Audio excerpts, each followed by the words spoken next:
The race to qualify for the VCT Americas Stage 2 playoffs looks like it's about to come down to the wire. Many teams have the same record, or at least a very similar record, so we really don't know which teams are going to drop out and which teams are going to make it in. So today we're going to be looking at all the teams that still have a chance to qualify, not talking about the ones that have either already qualified or already been eliminated. Hey everybody, welcome back to the channel, and today we're talking about the VCT Americas playoff race. So this is the board we have today. We have the current standings as they are in order. We will be talking about each of these teams individually, starting with the teams above the playoff line and then the teams below it. So starting with the team at the top of this list, we currently have G2, who are in third in the VCT Americas right now. They have a win-loss record of 5-3, their map record is 11-7, and their round differential is plus 33. Round differential is a very important stat. We saw the tiebreakers that happen in the Stage 1 playoff qualification happen through round differential. Kind of surprised that map record isn't a more important tiebreaker, but a lot of these teams are going to end up having similar map records. And round differential is kind of the fairest one because you can have a team that has played a lot of rounds and won a lot more rounds because they,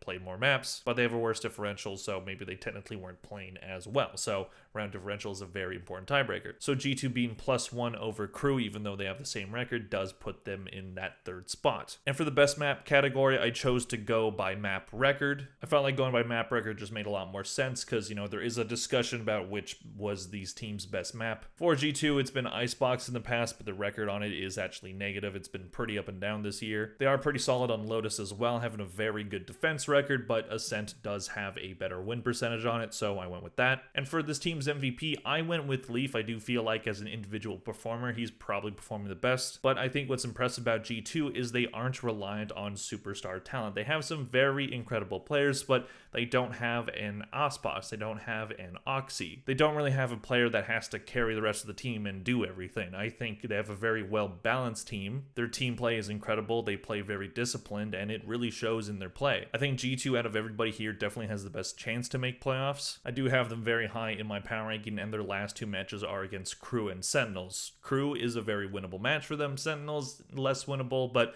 as long as they at least get that 6th win, they basically secure their playoffs. So we'll see how it goes for G2, but I do really like this roster's chances. I think they're going to make it. However, for Crew, I'm not exactly convinced of the same thing. They have a 5-3 record, which is down from 5-1 during Stage 1. This team did look very good in that Stage 1, but couldn't win a match in playoffs. They haven't won a match since before they lost to Leviathan the first time. They have a map record of 12-8, a round differential of plus 32. On Lotus, they have a 3-2 record. They have the same record on Split, and they actually do have a better record on Breeze, but Breeze and Split, they're not going to be in the map pool anymore. So that map pool changes definitely does hurt Crew's map pool. For their MVP, I went with Kesnet. No surprise there. He's looking like one of the best duelists in the league, even now. However, Crew is underperforming as of late. They have not won a match so far this stage. Granted, they've only played 2 matches, both of them during Super Week, and they just went through a roster change. Technically, they're bringing back a player that they had out before in MTA, who was out with injury for a while. That's how Heat got in the roster. And Heat was a solid addition, and Klaus was IGLing for them, but now Klaus is the one out. I don't know if that's a decision that Klaus wanted. I don't know if he wanted to sit. I don't know if this is something that,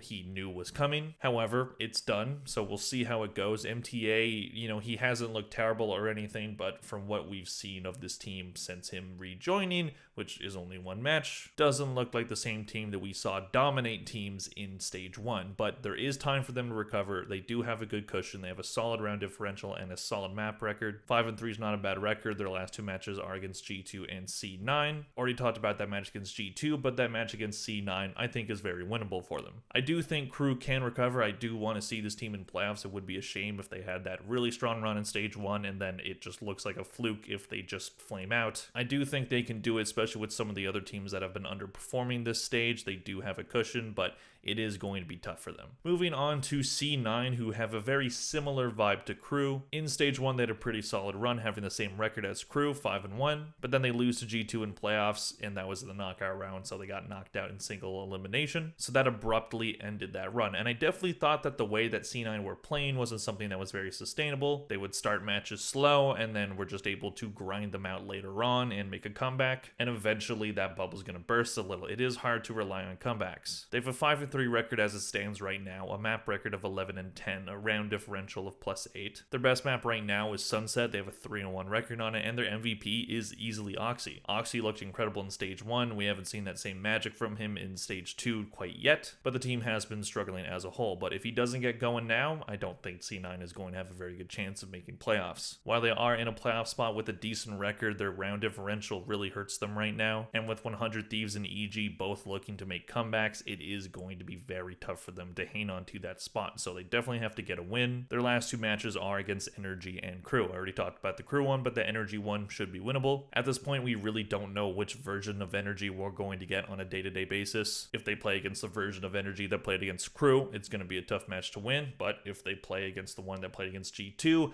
that's an easy run for them. So C9 really have to get it going. They really need these last two wins, and they are winnable matches. However, right behind them is 100 Thieves, who have had a mediocre start to this stage. They did lose their first two matches. They lost to Furia, handing Furia their first win of the season, and then they lost to Leviathan. Leviathan really dominating them in that match. So this team was seen as one of, if not the best team in VCT Americas heading into this stage, and we really haven't seen it by them. They did finally get a win in Stage 2 against MIBR, but that's a free win. Not going to give you too much credit for that one. Those two losses at the start of the stage hurt them. They have a 4-4 record right now, a 9-8 map record, a round plus-minus of +14, and on Bind they are 8-4. So while Bind has been a very solid map for them for the entire year, Leviathan were able to beat them on it, so they definitely need to adjust if they want that map to continue to be a scary map for them to be taken to. For the MVP, I chose Cryo. I think on an individual basis, he has been their best performer. Sneaky, one of the better players in Americas. Feel like he's not getting as much discussion as he maybe deserves, but Cryo is a very good player. There are some other players that you could maybe talk about in 100 Thieves, but I do feel like Cryo should probably deserve to be there. And overall for 100 Thieves, I mean, this was a team that placed top 4 in Shanghai, so the expectations coming into this stage definitely higher than they were before. A lot of people picked them to win that Shanghai tournament. I did not. I really didn't see it happening. But this team not too long ago was looking like one of the better teams in this league. They were able to win the playoffs last time. And they did have a decent Stage 1 before playoffs, but they had 2 losses in that. So it wasn't a super dominant run, but it was a solid run. So here they sit 4-4. They really need to get it going. Their last 2 matches are against Evil Geniuses and Loud, 2 teams that are below them right now. So those are must-win games. They've lost must-win games before, but those are 2 winnable matches for them. EG have been looking pretty hot, but Leviathan just beat them pretty convincingly, and Loud lost a map to MIBR and lost to Furia. So just by doing the math, 100 Thieves should be able to win both of them, but they have to prove that they can really come up in the big moments, in the really important moments, in the must-win do-or-die games. If they don't have a really good showing in those last 2 games, then they will be outside of the playoffs. But I do expect them to be there. But Evil Geniuses is going to have something to say about that. Evil Geniuses currently sit below the playoff line. They have a 4-4 record. Their map record is 9-11, funny number. And their round plus-minus is a negative, currently sitting at a -19. That is the lowest on the board. They had a very rough start to Stage 1, which is why we see this number. So while Evil Geniuses during Stage 1 have been looking a lot better, and they did have a very strong end to Stage 1, any loss that they get is going to be devastating in terms of their playoff chances. That match against Leviathan, they really didn't have a good round differential in that one. They did not win a map. They got 2-0'd in pretty convincing fashion. So Evil Geniuses, while, that's a team that you do kind of expect to lose to in Leviathan, it's one that really hurts them. On Sunset, they have a 4-3 record. Their map pool honestly isn't the best, but again, it is getting better since Stage 1. They have been pretty solid on Sunset this year, so that is a map that teams will probably be looking to avoid if they can help it against them. And for the MVP, I put Giacomo to, I think, no one's surprise. He had a very rough start to Stage 1, but by the end of it, he looked like one of the best players in Americas, and he's carried it into Stage 2. He's been pretty flexible. He's playing a bunch of different characters this stage, and Evil Geniuses is a team that kind of has to rely on that unpredictability, that ability to throw your opponent off by playing a wacky comp, by choosing a map that they don't have a lot of experience on. That's something that Potter is going to continue to have to do in Stage 2 if they're going to have a chance of making playoffs. They have 2 more matches this split, one against 100 Thieves and one against MIBR. If they win that 100 Thieves one, that puts them in a very good position that will more than likely leapfrog them in the standings and put them in the playoff spot and put 100 Thieves below. But they need to be able to show that when the pressure is on, they have to perform. We've seen them perform better when the pressure is off of them. At the end of stage 1, they knew they probably weren't making playoffs, so they were just playing their game and having fun with it, and they looked way better. But now that they put themselves in a position where they can make it, where they do have pressure on them, we're going to see what this team really is. Is this the team that we've seen at the start of stage 1, or is this the team that we saw at the start of stage 2? It's been a very crazy year for Evil Geniuses so far. I am kind of rooting for them. While I don't like this org's decisions when it comes to how they treated their championship winning roster last year, it is hard not to root for these players. Another Cinderella run. Hard not to cheer for. So definitely kind of rooting for them, but it is a tall task for Evil Geniuses, but I think they're capable of it. Moving on to our second last team, we have Energy, who, with the win over Crew, technically put themselves in the playoff race. They have a 4-5 record. They only have 1 game left, so they can't end the stage with a positive record even if they do win. So to make it in the playoffs, they need to win that last match, then have everybody above them have the same record as them, and then have a worse round differential. So that's definitely a tall task for any team because you don't have control over your destiny there. They have a map record of 9-11, yet another funny number. 3 teams have this record. -4 on the round differential. Not as bad as I kind of thought it was going to be, but with the win over Crew, makes sense. On Ascent, they have a 4-1 record on it, been one of their better maps this year, and their MVP. I think Ethan has been their best individual performer this year. While I did question the addition of Ethan coming back to Energy, it just felt like, well, if you kicked him off the roster before,